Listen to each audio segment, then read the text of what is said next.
1 தெசலோனிக்கேயர் 2ஆம் அதிகாரம். சகோதரரே, நாங்கள் உங்களிடத்தில் பிரவேசித்தது வீணாய் இருக்கவில்லை என்று நீங்களே அறிந்திருக்கிறீர்கள். உங்களுக்கு தெரிந்திருக்கிறபடி முன்னே பிலிப்பு பட்டணத்திலே நாங்கள் பாடுபட்டு நிந்தையடைந்திருந்தோம். வெகு போராட்டத்தோടെ தேவனுடைய சுவிசேஷத்தை உங்களுக்கு சொல்லும்படி நம்முடைய தேவனுக்குள் தைரியம் கொண்டிருந்தோம். எங்கள் போதகம் வஞ்சகத்தினாலும் துராசையினாலும் உண்டாகவில்லை, அது கபடம் உள்ளதாயும் இருக்கவில்லை. சுவிசேஷத்தை எங்களிடத்தில் ஒப்புவிக்கத்தக்கதாய் தேவன் எங்களை உத்தமர் என்று எண்ணினபடியே நாங்கள் மனுஷருக்கு அல்ல, எங்கள் இருதயங்களை சோதித்தருகிற தேவனுக்கு பிரியமுண்டாக பேசுகிறோம்.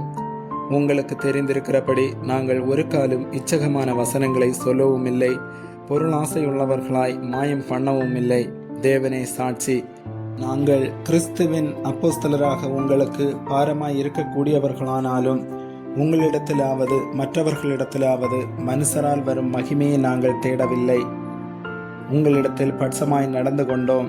பால் கொடுக்கிற தாயானவள் தன் பிள்ளைகளை காப்பாற்றுகிறது போல நாங்கள் உங்கள் மேல் வாஞ்சியாயிருந்து தேவனுடைய சுவிசேஷத்தை உங்களுக்கு கொடுத்ததுமல்லாமல் நீங்கள் எங்களுக்கு பிரியமானவர்களானபடியினாலே எங்கள் ஜீவனையும் உங்களுக்கு கொடுக்க மனதாயிருந்தோம்.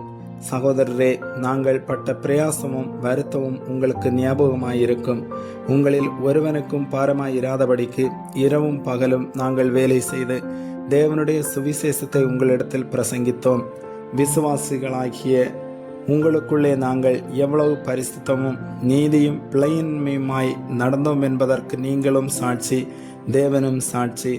மேலும் தம்முடைய ராஜ்யத்திற்கும் மகிமைக்கும் உங்களை அழைத்த தேவனுக்கு நீங்கள் பாத்திரராய் நடக்க வேண்டும் என்று தகப்பன் தன் பிள்ளைகளுக்கு சொல்லுகிறது போல நாங்கள் உங்களில் ஒவ்வொருவனுக்கும் புத்தியும் தேறுதலும் எச்சரிப்பும் சொன்னதை அறிந்திருக்கிறீர்கள்.